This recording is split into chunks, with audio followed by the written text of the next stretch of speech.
자녀 사랑이라는 제목으로 하나님의 말씀을 함께 나누도록 하겠습니다. 저는 결혼한 지 1년차 된 부모는 아니죠. 결혼한 지 1년차 된 그냥 성인인데, 아직 자녀가 없어서 사실은 오늘 자녀 사랑에 대한 메시지를 나누기에는 제가 아는 것도 별로 없고 또 여러분들보다 더 모르는 것이 많다고 생각합니다.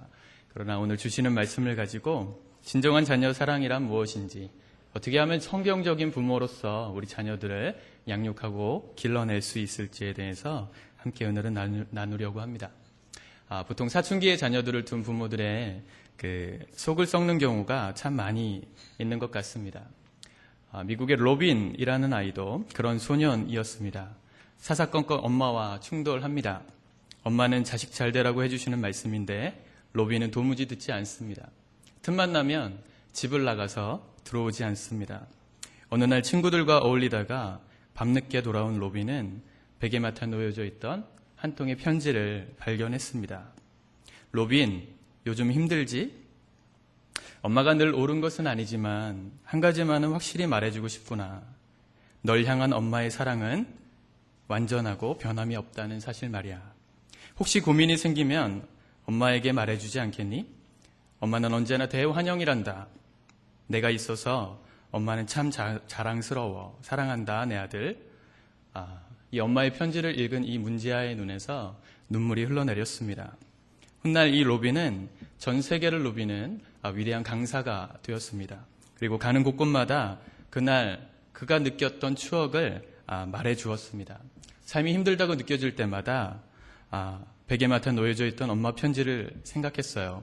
그리고 다시 힘을 얻었지요. 질풍노도의 시기에 나에게 필요한 것이 무엇인지를 알고 이해해 주신 그 어머니의 사랑에 늘 감사드립니다. 사랑하는 여러분, 부모로부터 받은 건강한 사랑은 자식이 평생을 살아갈 수 있는 힘이 된다는 것을 알 수 있죠. 오늘 저는 여러분들과 말씀을 통해서 진정한 자녀 사랑의 메시지를 함께 나누고 싶습니다.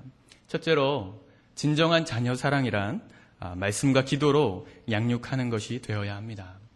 한국에서 15년 동안 기자로서 일을 했었던 마이클 브린이라는 사람이 책을 한 권 썼습니다. 한국인을 말한다 라는 책을 썼는데, 그 책을 보면 이런 내용이 나옵니다. 한국 어린아이들은 끊임없이 응석을 부린다.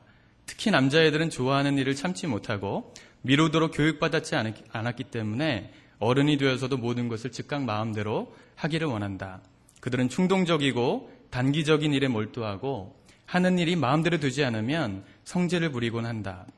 서양인들이 보기에 한국의 부모들은 아이들에게 지나치게 관대하다. 이것은 한국의 미래를 위해서 매우 불행한 일이다. 이런 얘기를 썼어요. 여러분들의 자녀들은 어떠십니까? 외국인의 눈에 비친 한국 사람들의 모습이 지나친 사랑으로 자녀들을 병들게 하고 있다. 이런 평가를 했단 말인 것이죠.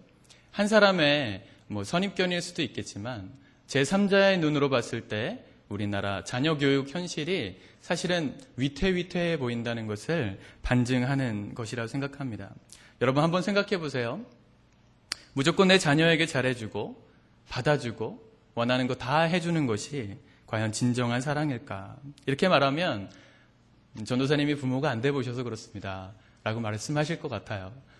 그렇죠. 저는 부모가 안 돼 봐서 그 자녀에게 해주고 싶은 부모의 마음을 다 몰라요.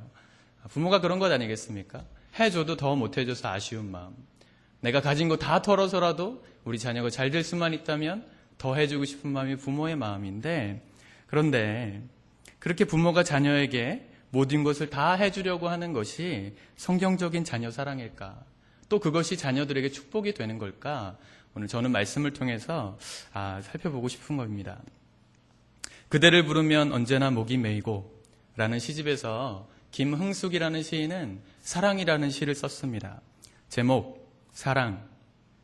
잘하지 않으면 사랑이 아니다. 키우지 않으면 사랑이 아니다. 단 2줄로 된 이 짧은 시가 참 여운이 있지 않습니까?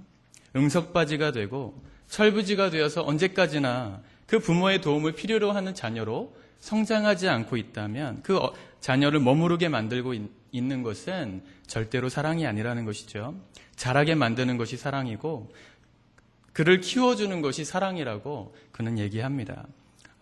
무엇이 자녀를 육체적으로, 정신적으로, 영적으로 성장시키는지는 우리 부모님들이 한번 깊게 생각해 보셔야 할 이슈라고 생각합니다. 설교가 딱딱하죠? 이걸 깔아놔야 합니다. 잘 들어주세요. 오늘 잠언 22장 6절 말씀을 한번 읽어보도록 하겠습니다. 한번 띄워주시겠습니까? 잠언 22장 6절 말씀 다 같이 한번 읽어봅시다. 시작. 마땅히 행할 길을 아이에게 가르치라. 아멘. 성경은 자녀에게 마땅히 행할 인생의 길을 하나님의 말씀을 따라 가르쳐주라고 말하고 있는 것이죠.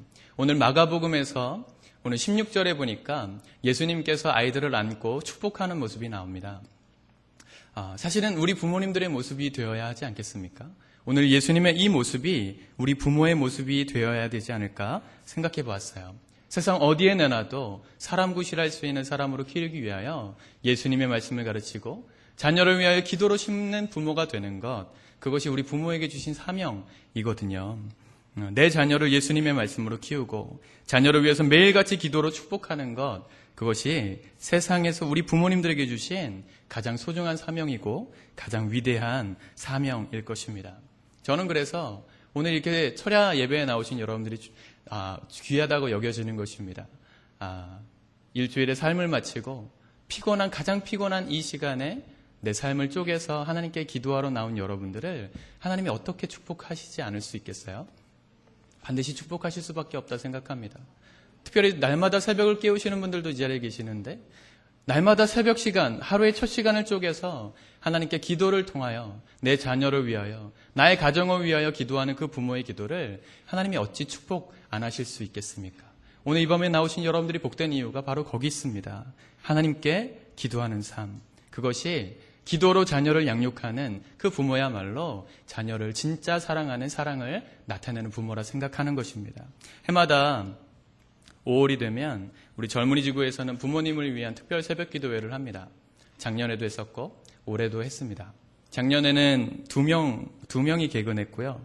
올해는 4명의 청년들이 개근을 했습니다. 올해는 날마다 7명 정도의 청년들이 매일 나와서 함께 부모님을 위해서, 가정을 위해서 기도하는 시간을 가졌습니다. 아직까지 그렇게 많은 청년들이 참여할 수 없는 기도회 모임이지만 제가 그 훈련을 시키는 이유가 있습니다.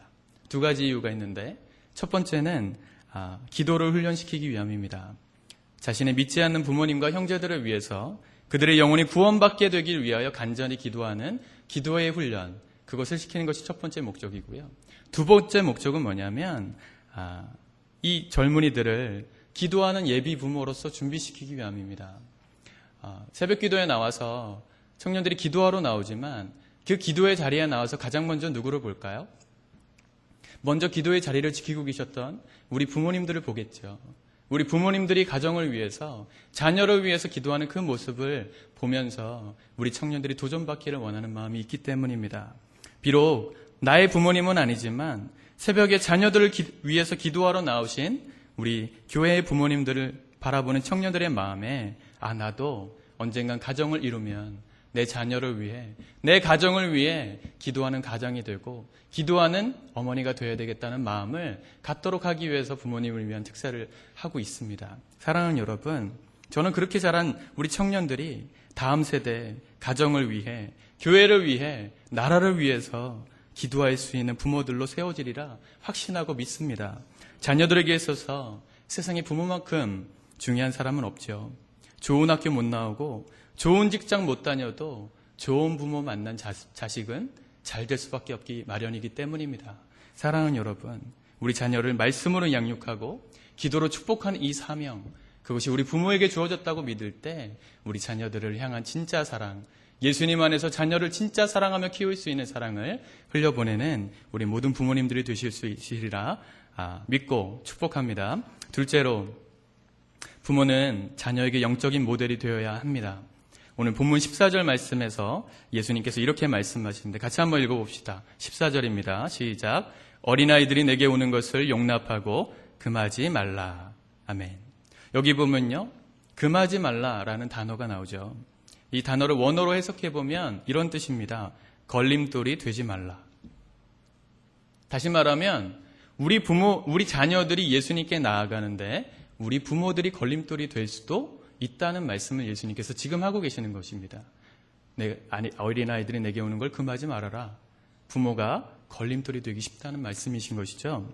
오늘날 한국에서 살다 보면 우리 부모님들 마음 가운데 우리 자녀를 좋은 대학에 보내야 되겠다는 것이 마치 지상 과제인 것처럼 이렇게 생각하시는 부모님들이 많으신 것 같습니다. 그래서 예수님을 믿는 부모들조차도 자녀들을 교회에 안 보내는 경우가 굉장히 종종 있습니다. 아니, 솔직히 말하면 굉장히 많은 것 같습니다. 교회에서 수련회 있다, 제자훈련이 있다, 이렇게 광고해도 죄송한 말씀이지만 우리 부모님들부터 관심이 없는 것 같습니다. 오랜만에 설교 단상에서도 굉장히 찔러대죠. 우리 교회 이야기는 아닐까 싶습니다. 그렇죠? 학원 시간 때문에 못합니다. 시험 기간에 주일 예배 안 가는 건 당연한 거고 그렇게 생각하시는 분들이 많으신 것 같아요. 그러면서 아이들에게 이런 얘기를 부모님들이 들려주시는 거죠. 너 일단 좋은 대학 가. 그리고 나서 교회 열심히 다녀. 그래도 안 늦어. 교회에 너 헌신한다고 교회가 네 인생 책임져 주지 않으니까 지금은 너 공부해라. 네. 여러분들 제가 CCTV로 본 것 같죠? 제가 조금 과장해서 말한 것 같기도 하지만 사실은 오늘날 교회들마다 주일학교 인원이 많이 줄어들고 있거든요. 현저하게 어린이지고 청소년지고 아이들이 없어요. 우리 어렸을 때부터 신앙생활 하셨던 우리 어르신들은 보통 주일학교 하면 100명 아니었습니까? 아무리 작은 교회도. 그렇죠? 청소년들도 50명 이상 아니었습니까? 그런데 요새는 그렇게 많이 없더라고요. 왜 그럴까? 그 이유가 뭘까? 사실은 제가 말씀드린 이유 외에는 다른 이유가 거의 없는 것 같아요. 우리 부모님들께서 먼저 마음을 한풀 접고 계신 것은 아닐까. 여러분, 자녀들은 말이죠. 부모가 하는 그대로 따라합니다. 저보다 잘하시죠? 가르쳐주지 않아도 따라오잖아요. 그죠? 제가 미국에서 유학할 때 아이를 낳던 어떤 형님네 그 아이를 봤는데 그 형님이 이렇게 걸으실 때 오리걸음으로 걸으세요. 뒤뚱뒤뚱 이렇게 걸으시는데 아이가 걷기 시작하니까 애가 뒤뚱뒤뚱 걷는 거예요. 똑같다. 어떻게 걸음걸이도 유전일까? 이 유전이 아니고 보고 배운 거죠. 아이는요, 보여준 그대로 따라가요.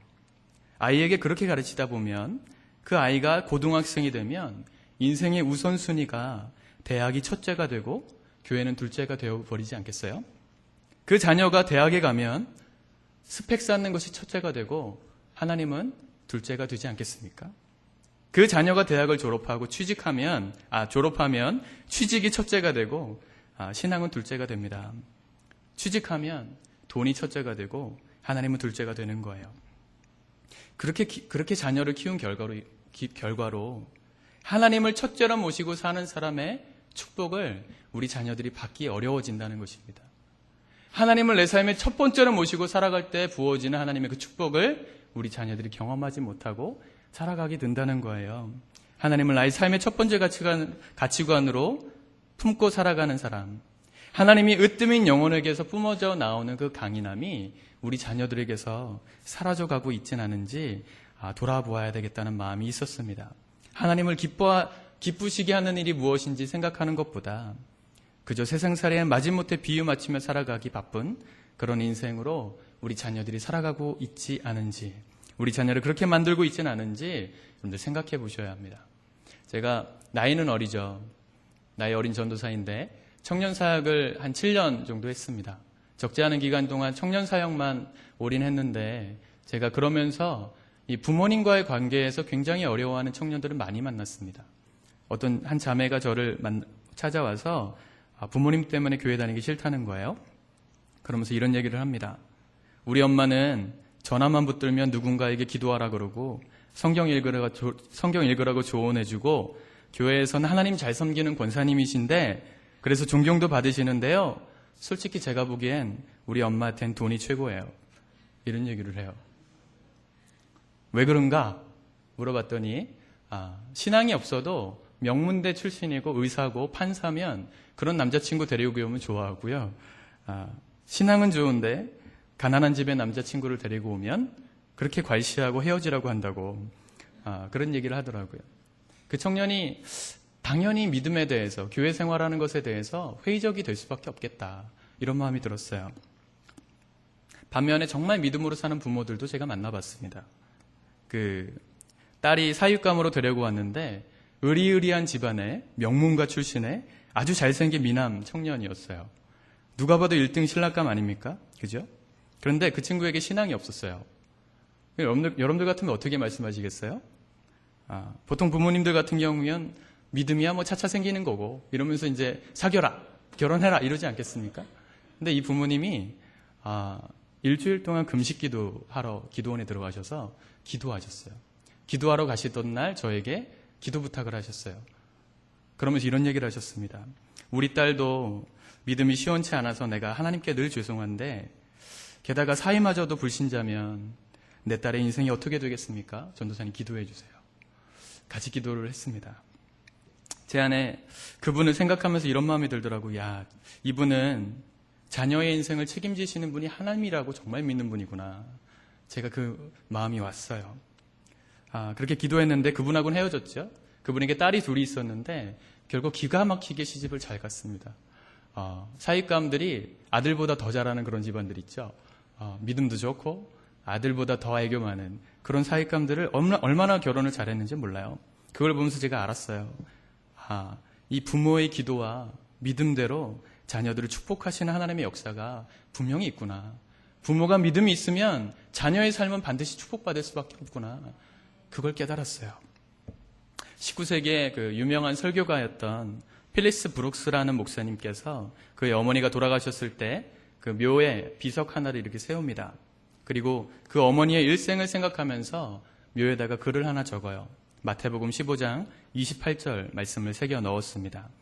말씀이 무슨 말씀이냐면 여자여 내 믿음이 크도다. 그 말씀이거든요. 이걸 원어적으로 다시 번역하면 이런 뜻입니다. 어머니 당신의 믿음이 참으로 크십니다. 사랑하는 여러분, 자식에게 인정받는 믿음이 진짜 믿음인 줄 믿습니다. 우리 아버지는 진짜 예수님 믿는 분이셨다고, 우리 어머니는 정말 하나님을 경외하는 분이셨다고 자식들에게 자랑스러운 부모, 믿음 있는 부모, 영적인 모델이 되어주는 부모가 될 때 우리 자녀들은 반드시 그런 사람으로 클 줄 믿습니다. 그런 부모로서 세워지는 저와 여러분들이 될 수 있기를 우리 주님의 이름으로 축복합니다. 마지막으로 우리 가정은 어린아이 같은 믿음 위에 세워져야 한다는 것입니다. 오늘 본문 15절 말씀 우리 같이 한번 읽어보도록 하겠습니다. 15절 말씀입니다. 시작. 내가 진실로 너희에게 이르노니 누구든지 하나님 나라를 어린아이와 같이 받들지 않는 자는 아멘. 여기 보면 어린아이와 같은 믿음이 있어야 천국에 들어갈 수 있다. 예수님이 그렇게 말씀하십니다. 그럼 어린아이와 같은 믿음은 뭘까요? 두 가지로 말씀드리고 싶은데 첫 번째는 회개할 줄 아는 믿음입니다. 오늘 동일한 본문 이 마가복음 10장 15절 말씀과 똑같은 구절이 마태복음에도 나오거든요. 마태복음에 보면 마태복음 18장 3절에 똑같이 나오는데 제가 한번 읽어볼게요. 이르시되 진실로 너희에게 이르노니 너희가 돌이켜 어린아이들과 같이 되지 아니하면 결단코 천국에 들어가지 못하리라 그랬어요. 똑같은데 하나가 추가됐죠. 뭐죠? 돌이켜라는 단어가 들어갔어요. 돌이켜라는 단어는 하나님 앞에서 나를 돌이킨다는 말입니다. 다시 말하면 하나님 앞에서 회개할 줄 아는 마음을 말하는 거예요. 그게 어린아이라는 것이죠. 어린아이들은요, 야단을 치면요, 쉽게 잘못을 인정합니다. 물론 떼깡 쓰고 끝까지 반항하지만 너 잘못했어 안 했어 하면 결국은 시인합니다. 죄송해요. 이번에 단기 선교 갔을 때도 누구죠? 재현이가 저한테 막 올라타고 그랬거든요. 애들이 저를 굉장히 좋아해요. 저는 애들이 별로 안 좋아하지만 애들이 저를 이렇게 보면 막 그냥 키가 크고 뭐 이렇게 잘생겼으니까 막 달려들거든요. 그런데 아이들이 뭐 3명 있었는데 막 올라타는 거예요. 그 집사님, 박민정 집사님이 처음에는 그냥 보시다가 너무 이제 뭐 올라타니까 그만해라, 마지막이야. 그러다가 이제 혼났어요. 재현이가 막 혼나다가 막 울었어요. 엄마 싫어! 막 이러면서 울었어요. 엄마 싫어! 이랬는데 결국은 자기가 잘못했다고 고백을 하더라고요. 어린아이 특징은 뭐냐면 자기가 잘못했다 싶으면 잘못했다 그래요. 자신의 잘못을 인정해요. 그런데 어른이 될수록 자기의 잘못을 인정하기가 쉽지 않습니다. 체면이 생기고 지위가 생기고 자존심이 있고 고집이 있다 보니까 내가 잘못했습니다. 이거 내 탓입니다. 라는 말을 어른이 되어서는 하기가 참 어려운 것 같아요. 그래서 예수님은 어른들에게 어린아이처럼 되라고 오늘 말씀하시는 겁니다. 너희가 결단코 어린아이와 같이 되지 않으면 천국에 올 수 없다. 왜요? 천국은 내가 죄인입니다, 하나님. 내가 잘못했습니다. 라고 고백하는 사람이 갈 수 있는 곳이기 때문에 그러시죠. 어린아이와 같은 믿음은 회개할 줄 아는 믿음이에요. 두 번째로 어린아이와 같은 믿음은 뭐냐면 전폭적으로 의지하는 믿음을 말하는 겁니다. 아이들이 가장 잘하는 게 뭐죠? 어린아이일수록 우는 거죠. 뭐 배가 고파도 울고 똥 싸도 울고 뭐가 기분 나빠도 울고 그런 게 어린아이 아니에요? 저는 어린아이의 시절을 잘 보냈습니다. 굉장히 많이 울었다고 합니다. 너무 많이 울어서 이렇게 달려도 그치지 않는 아이. 저희 어머니가 시장통에 저를 업고 가면 어머니 표현으로 미친년이 이렇게 애 업고 돌아다니는 것처럼 너무너무 시끄러웠대요. 정신이 없어가지고 막 그 정도로 제가 울었습니다. 왜 울었을까요? 뭔가 채워지지 않았으니까 우는 거죠. 채워달라고. 의지하는 거죠. 엄마에게. 날 채워달라고. 그게 어린아이라는 거예요. 아이가 우는 거, 그것이 의지하는 것이고 그 의지하는 것이 믿음입니다. 내가 울면은 엄마가 채워주신다. 믿음인 것이죠. 아기는 도저히 자기 혼자 힘으로는 인생을 살 수가 없어요. 그래서 아기가 할 수 있는 것이라곤 우는 것밖에 없지 않겠습니까? 그 울음소리에 부모가 달려와서 도와주기 때문에 아이는 살 수 있죠. 우리 영적으로도 마찬가지입니다. 우리 힘으로는 도저히 구원받을 수 없었어요. 우리 힘으로는 도저히 죄 가운데서 벗어날 수 없었지만 그래서 주님께 부르짖을 때 그분께서 우리를 구원하시고 전적으로 그분을 의지하는 모든 자에게 구원을 선물로 주시는 것이 우리 기독교가 말하는 복음 아니겠습니까? 어린아이가 100% 부모를 의지하는 것처럼 구세주이신 예수님을 100% 믿음으로 말미암아 우리는 하나님의 자녀, 천국에 들어가는 백성이 될 수 있는 것입니다. 정리해보면 어린아이와 같은 믿음이란 회개할 줄 아는 믿음이요 전폭적으로 의지하는 믿음이라 할 수 있겠습니다. 회개가 있고 믿음이 있으면 천국에 가는 것이죠. 결국 오늘 본문의 말씀의 결론은 우리 가정이 그런 가정이 되어야 된다는 거예요. 우리 가정이 구원받는 가정이 되어야 함을 말씀하고 계시다 깨달아졌습니다. 이 땅에서는 가족으로 함께 살았는데 살을 맞대고 함께 살았는데 그런데 인생이 끝나는 그날 나는 천국으로 가는데 사랑하는 가족은 지옥으로 떨어진다면 그처럼 가슴 아픈 일이 어디 있겠어요? 이 땅에서 아무리 잘 살고 깨가 쏟아진다고 해도 저 천국에서 다시 만날 수 없다면 그거보다 더 큰 비극은 어디 있겠습니까?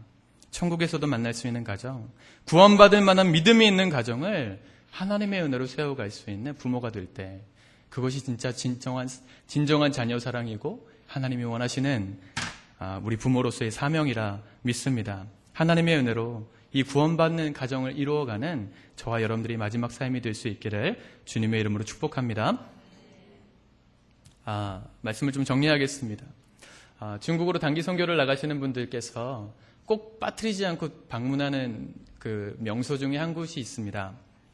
바로 중국 연변에 있는 조선족 자치구예요. 조선족 자치구. 거기 의리의리한 건물이 있는 것도 아니고 의리의리한 장관이 펼쳐지는 자연 풍경이 있는 것도 아니에요. 그런데 거기는 뭘 보러 가는 거냐면 아주 초라하고 볼품없는 학교 하나를 보기 위해서 거기를 찾아갑니다. 그 학교가 바로 용정중학교라는 곳이죠. 용정중학교. 그 학교에 들어가면 박물관이 있는데 거기 졸업생들의 사진이 걸려 있습니다.